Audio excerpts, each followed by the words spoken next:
నమస్తే, welcome to టీ10. ఇరుగు పొరుగు వారితో సఖ్యతగా ఉంటూ కొత్త స్నేహాల కోసం ప్రయత్నించడం ఏ ప్రభుత్వానికైనా దౌత్యం ఇది.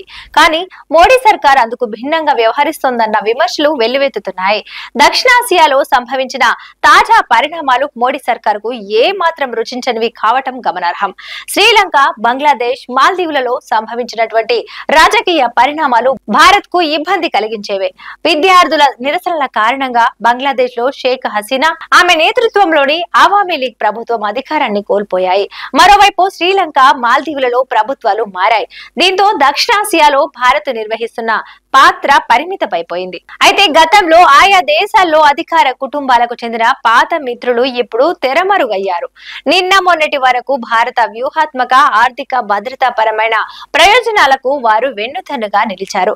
మన దేశం పట్ల శత్రుత్వ ధోరణి ప్రదర్శించే చరిత్ర ఉన్నవారు ఇప్పుడు ఆ దేశాల్లో అధికారాన్ని చెలాయిస్తున్నారు. ఈ నేపథ్యంలో ఇప్పుడు కొత్త స్నేహితులను సాధ్యమైనంత త్వరగా సంపాదించుకోవాల్సిన అవసరం మనకి ఏర్పడింది. మరోవైపు నేపాల్, భూటాన్ పై చైనా ప్రభావము అధికంగా ఉంది. భూటాన్, చైనాలు ఓ విస్తృత ఒప్పందంపై సంప్రదింపులు జరుపుతున్నాయి. ఈ చర్చలు డోక్లాం ట్రై ఇంజెక్షన్ పై ప్రభావం చూపే అవకాశం ఉంది. Doklam try injection Bharat, Bhutan, China మధ్య ఉండే ప్రాంతం. అది టిబెట్ లోని చుబిలోయ, భూటాన్ లోని హలోయ, మన దేశంలోని సిక్కిం మధ్య ఉంది. ఇది వ్యూహాత్మకంగా మన దేశానికి ముఖ్యమైన ప్రాంతం. డోక్లాం భూభాగం తనదేనని చైనా వాదిస్తోంది. నేపాల్ ప్రధానిగా కేపీఎస్ ఓలీ తిరిగి బాధ్యతలు చేపట్టడం కూడా భారత్ కు ఇబ్బందికరమే. ఇక ఆఫ్ఘనిస్తాన్ లో భద్రతా కారణాల రీత్యా మన దేశం తాలిబాన్ ను వ్యతిరేకిస్తోందే తప్ప అక్కడ మన ప్రభావం ఏమీ లేదు. ఆఫ్ఘన్ మహిళల పట్ల తాలిబాన్ వ్యవహార శైలిని చూస్తూ కూడా ప్రేక్షక పాత్రకి పరిమితమైంది. గతంలో ఆఫ్ఘన్ ప్రజలలో భారత్ కు మంచి సంబంధాలు ఉండేవి. ముఖ్యంగా విద్య విషయంలో ప్రజల మధ్య పరస్పర సంబంధాలు నెలకొన్నాయి.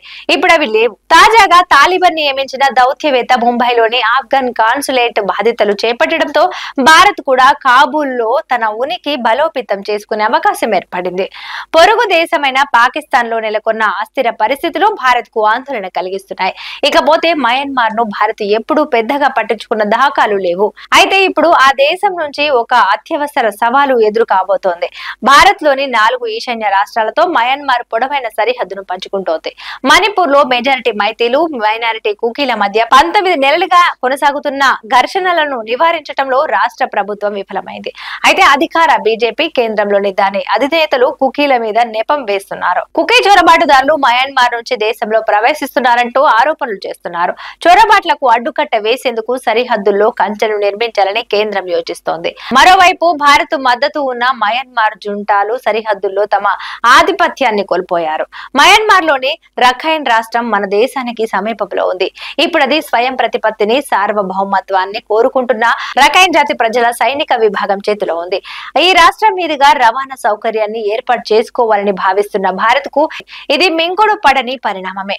కెనడాలో నిజ్జర్ హత్య, ఆ తర్వాత ఖలిస్తానీ న్యాయవాది గురుపత్వంత్ సింగ్ పన్నూర్ హత్యకు కుట్ర ఘటనలు రెండు దేశాల మధ్య సంబంధాలను దెబ్బతీశాయి.